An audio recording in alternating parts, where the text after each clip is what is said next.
وهنا بقى يا بنات طبعا كل سنه وانتم طيبين، ده ترنج توتي التاني. بس طبعا ما قعدش 5 دقايق. واول ما نزلت شبرا الخيمه رحت اجيب فسيخ للعيله كلها من عند ام رقيه، نظافه وريحه المحل تحفه، والحاجات متغلفه وحاجه في قمة النظافة. بجد انا بشكرك على النظافة بره اي حاجة، بره اللي انت بتعمليه معانا. والله العظيم يا بنات فسيخ زبدة، من كتر حلاوة الفسيخ قعدت اكلت في المحل ما قدرتش، قلت لها اعملي لي واحدة كده عبال ما الفسيخ او الاوردر بتاعي يتنضف.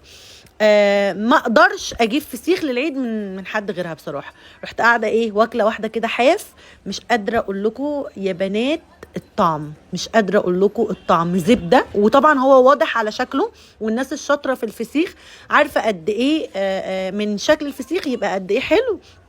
الحدق مش حادق قوي. هنا كنت عماله اقول لهم بجد الطعم رهيب، بس هم ما كانوش عايزين يجوا في الكاميرا.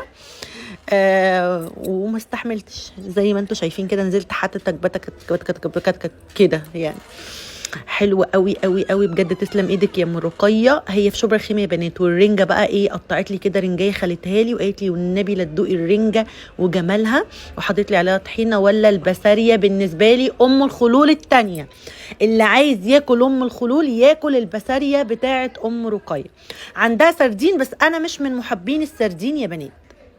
ورجعت الفسيخه تاني وهقول لها شيلها لي. وهنا بقى كانت عماله تلعب مع توتي بالكوره. حد عسل قوي قوي قوي بجد. ميرسي على اليوم الجميل اللي انا قضيته معاكي، ومعلش تعبتك معايا على الاوردرات عشان الاوردرات كانت للعيله كلها فكانت كتير. تمام. وهنا بقى كنا روحنا والصلاه بدات. اليوم كان حلو قوي بجد مع العيله عندي، وكنت مبسوطه. وده كده جوزي، طبعا انتوا عارفين جوزي بنزله صور كتير قوي، بس الصوره دي ما كانتش عاجباني.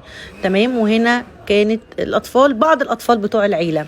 العيد بقى يا بنات، وبوريكم الصور بقى، وهسيبكم تتفرجوا على الصور بقى وبنوتات العيله الامارات. وما سبتش تقريبا حد لما اتصورت معاه، واتصورت مع بابا، واتصورت مع ماما. بس ما نزلت صوره ماما علشان انا اكتشفت ان هي ما كانتش حلوه، يعني الصور اللي هي مش حلوه مش بنزلها. وده كان مقلب خفيف جدا. هنا هو وايمان كانوا مموتين بعض، والمشكله ان انا مش هكلمهم وجي رش عليا بس عادي.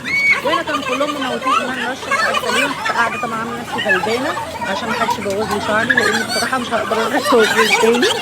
ودي صورتي انا وتوتي بالعبايه، توتي القمر. ودي صوره تانية برضو. هسيبكم بقى تتفرجوا على الصور، تصورنا صور كتير قوي. وكل سنه وانتم طيبين، وعيد سعيد عليكم يا رب وعلى الامه الاسلاميه كلها. بصوا ده بقى العسل العسل العسل اللي كيدهم القمر القمر القمر اللي كيدهم. ربنا يخليك لي يا بابا، وكل عيد مع بعض، وباي باي.